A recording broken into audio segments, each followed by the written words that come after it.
Madam, Ramakrishna ಅವರು ಮತ್ತೆ ಕಾಲ್ ಮಾಡ್ತಾ ಇದ್ದಾರೆ. ಹೇಳ್ದೆ ಅಲ್ವಾ ನಂತ, ಆ ಮನೆಯಿಂದ ಕಂಟಿನ್ಯೂಸ್ ಆಗಿ ಕಾಲ್ಸ್ ಬರುತ್ತೆ ಅಂತ. ರಿಸೀವ್ ಮಾಡು.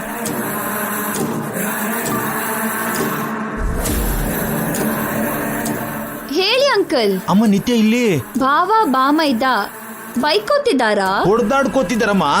ಆವಾಗ ಯಾವಾಗ್ಲೂ ಟಿವಿಲಿ ಮಹಾಭಾರತ ನೋಡಿದ್ದೆ, ಇವಾಗ ಡೈರೆಕ್ಟ್ ಆಗಿ ಮನೇಲಿ ನೋಡ್ತಿದ್ದೀನಿ.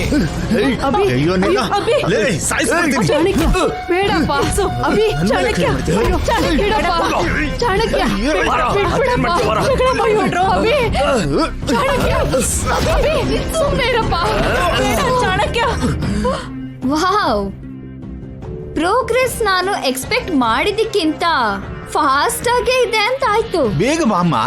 ಇಲ್ಲಿ ನೋಡು, ಅವ್ರನ್ನ ಬಿಡಿಸೋಕೆ ನಮ್ ಕೈಲಿ ಆಗ್ತಿಲ್ಲ. ಇಬ್ರಲ್ಲಿ ಯಾರೋ ಒಬ್ರು ಸಾಯೋ ತರ ಇದ್ದಾರೆ.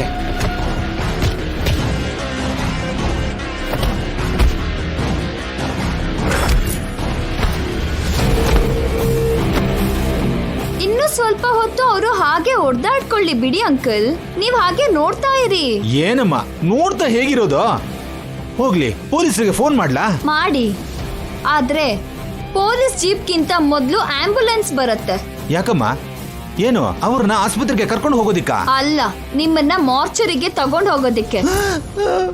ಅಯ್ಯಯ್ಯೋ, ಇವಾಗ ನಾನು ಏನ್ ಮಾಡುವಂತೀಯಮ್ಮ?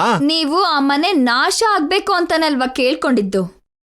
ಅದು ನಡೀತಿದ್ರೆ ಕಣ್ಣು ಮುಚ್ತೇನೆ ನೋಡೋದ್ ಬಿಟ್ಟು ಭಯ ಪಡ್ತಿದ್ದೀರಲ್ಲ, ಯಾಕೆ? Just watch the war.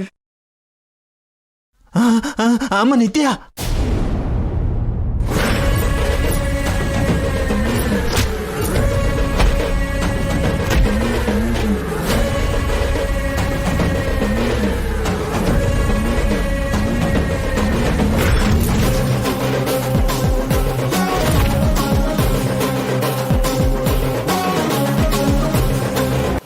Madam, next ಏನ್ ನಡೆಯುತ್ತೆ?